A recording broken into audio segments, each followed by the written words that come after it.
ہم شرمندہ نہیں ہیں، انسانوں کو کپڑوں پہ نہیں تولا جاتا۔ آج کا میرا دیس کا مالدار اتنا فقیر ہو گیا ہے، اتنا چھوٹا ہو گیا ہے کہ وہ اپنا تعارف کروانے کے لیے 50 لاکھ کی گھڑی لیتا ہے، 6 لاکھ کا جوتا لیتا ہے۔ آج کی بیگم اتنی چھوٹی ہو گئی ہے کہ اپنے قد کو بڑا کرنے کے لیے وہ 10 لاکھ کا ہینڈ بیگ لیتی ہے کہ دیکھو میرا بیگ 10 لاکھ کا ہے۔ ارے میری بہن، تو 10 ٹکے کی بھی نہیں رہی اگر تو نے بیگ سے اپنے آپ کو بڑا بنایا۔ او میرے دوست، تو 2 ٹکے کا نہیں ہے اگر تو 10 لاکھ کے جوتے اور 50 لاکھ کی گھڑی سے اگر تو بڑا بننا چاہتا ہے۔ ارے اس دھوکے سے نکلو۔ برینڈڈ برینڈڈ برینڈڈ، کہاں جا رہے ہو؟ جب تم اپنی ذات میں بے قیمت ہو تو رب ذوالجلال کی قسم، تمہاری گھڑیاں، تمہارے بیگ، تمہاری گاڑیاں، تمہارے بنگلے تمہاری عزت کو بڑھا نہیں سکتے۔ ابا جان، آج ہم خوشی سے بلند ہیں کہ ہمارے باپ نے بددیانتی نہیں کی۔ گھر میں تشریف لائے، کہنے لگے فاطمہ کچھ پیسے ہیں، میرا انگور کھانے کو جی چاہ رہا۔ بس فاطمہ رونے لگی۔ فرمایا امیر المومنین، خزانہ تو بھرا پڑا ہے، 1 درم کا بھی تیرا حق نہیں ہے کہ تو 1 درم لے کے انگور خرید لے۔ تو تڑپ اٹھے، فاطمہ میں جہنم نہیں برداشت کر سکتا۔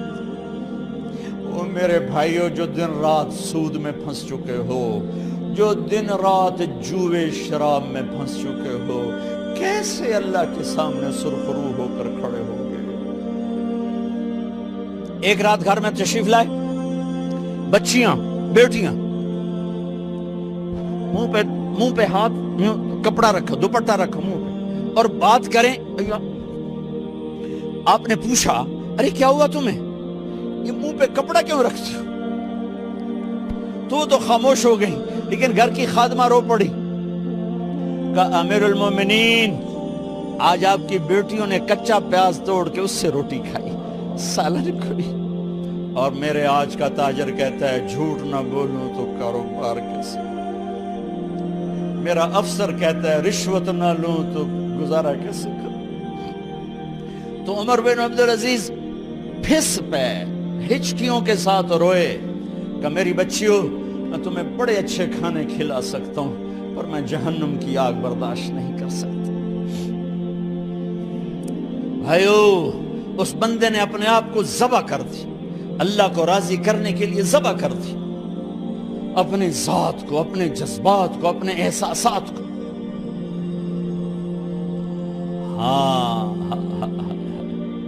اب اللہ نے صلہ کیا دیا؟ جب انتقال ہونے لگا تو بلایا رجا کو، جو میں بات پہلے چھوڑ کے ادھر ان کی تھوڑی سیرت بتائی کہ رجا اب میں مرنے لگا ہوں۔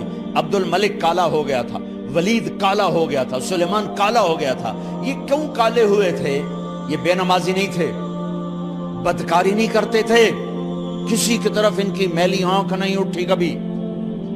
یہ ظالم تھے، ظالم، انسانوں کا خون پیا، مال میں خیانت کی، اس پر اللہ نے چہرے پھیر دیے۔ آج عمر بن عبدالعزیز جا رہا ہے کہ دیکھو میں جا رہا ہوں، مجھے دیکھو میرے ساتھ کیا ہوتا ہے۔ ان کا انتقال ہوا، ان کی میت قبر کے کنارے رکھی گئی اور اب نیچے اتارنا ہے۔ سلیمان کی میت کو اتارنے لگے تو ہلنے لگا اور عذاب قبر پہلے شروع ہو گیا۔ عمر کی میت کو جب قبر کے قریب کیا گیا، ایسے ہوا کا جھونکا آیا، ایک پرچہ ایسے لہراتا ہوا یوں آیا، یوں آیا، یوں آیا اور عمر کے سینے پر گر گیا۔ لوگ اکٹھے ہو گئے، پرچے کو کھول کے دیکھا گیا تو اس پہ لکھا تھا بسم اللہ الرحمن الرحیم، براءۃ من اللہ لعمر بن عبد العزیز من النار۔ یہ پروانہ ہے اللہ کی طرف سے اس کے بندے عمر کے لیے کہ اسے جہنم سے نجات کی خوشخبری سنا دی جائے۔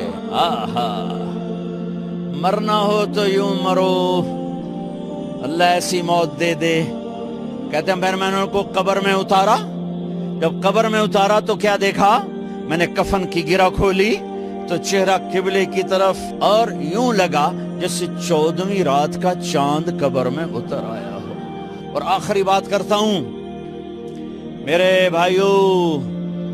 بھائیوں بہنوں، اپنے اللہ سے صلح کر